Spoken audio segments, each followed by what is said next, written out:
ఇవాళ చంద్రబాబు నాయుడు గారు అసలు నాకు తెలియకొడతానండి. చంద్రబాబు నాయుడు గారు మీకు పరిపాలన చెయ్యాలని ఉందా? మళ్ళా జగన్మోహన్ రెడ్డి అధికారంలోకి వస్తాడేమోనని భయం ఉందా? ఆ భయం ఉంది కాబట్టి జగన్మోహన్ రెడ్డి గారు చుట్టూరా ఉన్న వాళ్ళ మీద కేసులు పెట్టి లోపల వేసేస్తే జైల్లో ఉండిపోతే భయపడిపోతారనేటువంటి ఒక ఆలోచన తప్ప, ఈ రెడ్ బుక్ తప్ప అసలు పరిపాలన చేయాలి, ప్రజల్ని మెప్పించాలి, మెప్పించడం ద్వారానే రాష్ట్రంలో అధికారంలోకి మళ్ళా రావాలనేటువంటి కోరికే లేనటువంటి ఒక వ్యర్థమైనటువంటి పరిపాలన వాళ్ళ చంద్రబాబు నాయుడు గారు నిర్వహిస్తున్నారు. చాలా దురదృష్టకరమైనటువంటి పరిణామం ఇది. ఈ పరిణామం వల్ల రాష్ట్రం వెనక్కిపోతుందని మనం చేస్తున్నాం. నేను ఇందాక చెప్పిన లెక్కలన్నీ కూడా నేను సృష్టించినవి కాదు, వైఎస్ఆర్ కాంగ్రెస్ పార్టీ సృష్టించినవి కాదు. ప్రజలకు కొనుగోలు శక్తి పోయింది. జిఎస్టీ లేదు ఈ సంవత్సరం, గత సంవత్సరం కన్నా తక్కువ వచ్చింది. ఎందుకు వచ్చిందని అడుగుతా ఉన్నా. కొనుగోలు శక్తి లేదు ప్రజలకి.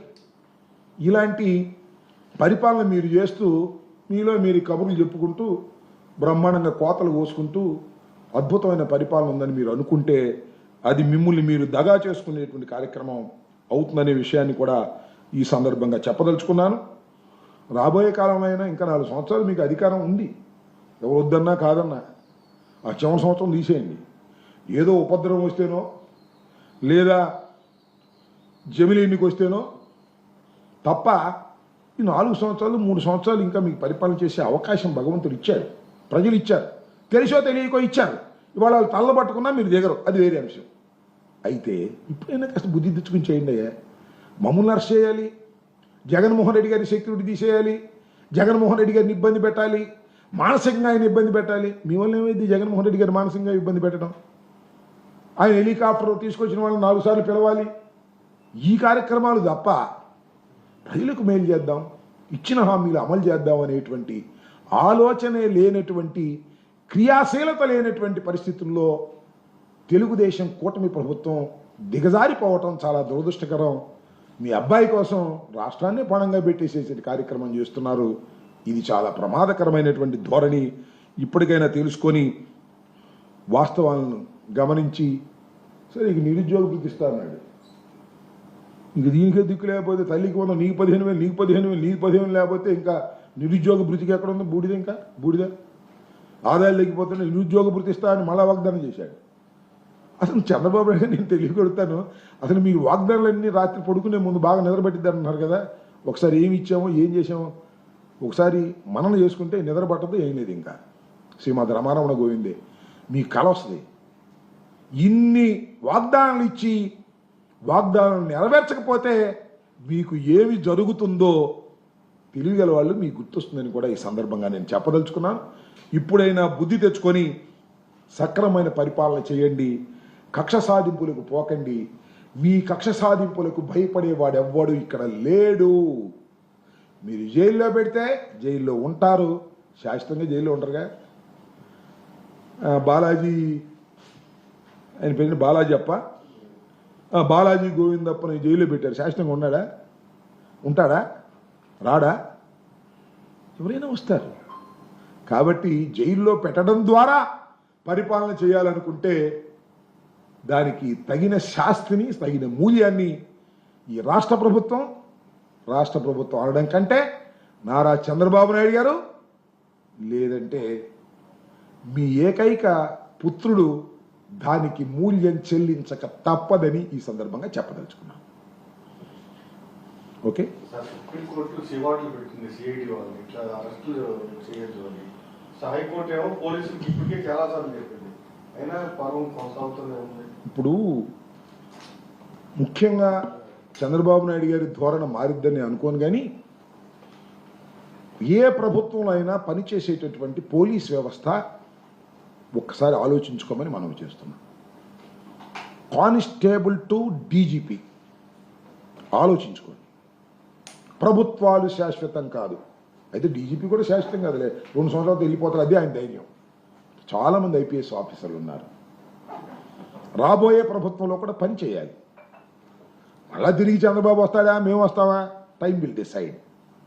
కొద్దిగా రూల్స్ ప్రకారం వెళ్ళండి అయ్యా. మనం చూసాం కదా చిలకూరుపేటలో రజనమ్మ గారి కారులోంచి పట్టుకొచ్చాడు, చొక్కా పట్టుకుని. ఏమైంది 41 నోటీస్ ఇచ్చి పంపించాల్సిన కేసుకి అంత హంగామా చేయాలా? అంత హంగామా చేసి లాక్కొచ్చి తీసుకొచ్చి ఏం చేసావు? కోర్టులో పెట్టావు, కోర్టు వదిలేసింది, అంతే కదా. ఇవాళ సుప్రీంకోర్టు, హైకోర్టు చాలా సందర్భాల్లో చాలా ఘాటుగా విమర్శ చేస్తున్నా మీకు తోలు మందం అయితే మీకు చేయగలిగింది లేదు.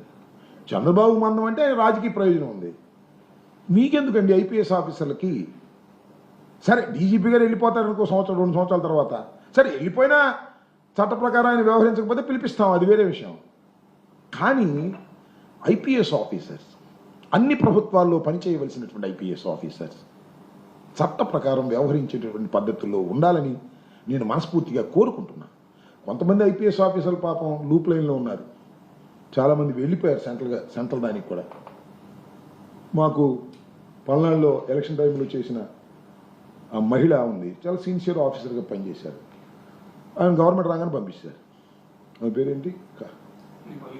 మల్లికా కార్గ్. ఆమెను ఎక్కడో లూప్ లైన్ పంపించేశారు.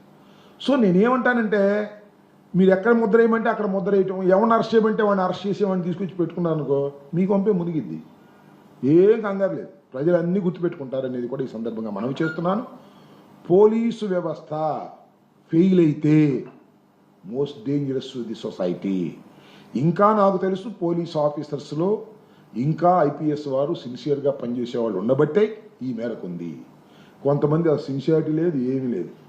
లోయర్ లెవెల్లో మన చిలకూరుపేట సిఐ లాగా పట్టుకోవడం రావడం. ఆ మధ్యన వాసు అనే ఆయన ఉన్నాడు ఒక ఆయన వెళ్ళి అర్ధరాత్రి 3:30కు పట్టుకొచ్చాడు ఒక ఆమెని, మహిళని కోరుకోకుండా. ఎక్కడ పోతావు? దెయ్యం వెళ్ళే పట్టుకుంటుంది, నేను గుర్తుపెట్టుకో. ఆ తప్పు దెయ్యం వెళ్ళే పట్టుకుంటుంది, సుప్రీంకోర్టు దాకా వెళ్ళి పట్టుకుంటుంది. మహిళను తీసుకొచ్చి కొట్టారు చిలకూరుపేటలో ఒకసారి. ఎక్కడికి పోయి అన్ని రికార్డ్ అయి ఉంటాయి, వెంటాడుతానే ఉంటాయి మీ సర్వీస్ మొత్తం అనేది కూడా గుర్తుపెట్టుకోండి. కొద్దిగా జాగ్రత్తగా చేయండి. ఏదో మా లోకేష్ చెప్పాడు, ఎమ్మెల్యే గారు చెప్పాడని మీరు విరుచుకుపడ్డారనుకో, మీరు చట్టబద్ధంగా పనిచేయవలసినటువంటి అధికారు అనే విషయాన్ని మర్చిపోకండి. మీరు లైసెన్స్డ్ గూండాస్ కాదు, చట్ట ప్రకారం పనిచేయవలసినటువంటి పోలీసు అధికారులు. అది దాటి వెళ్ళారా దెబ్బతింటారనేది ఒక సలహా. పాటిస్తే పాటించండి, పాటించకపోతే పాటించే విధంగా న్యాయస్థానాలు చేస్తాయి. చేసే విధంగా న్యాయస్థానాలను అప్రోచ్ అయ్యేటటువంటి శక్తి, యుక్తి మాకుందని కూడా ఈ సందర్భంగా మనం చేస్తున్నాం. ఓకే,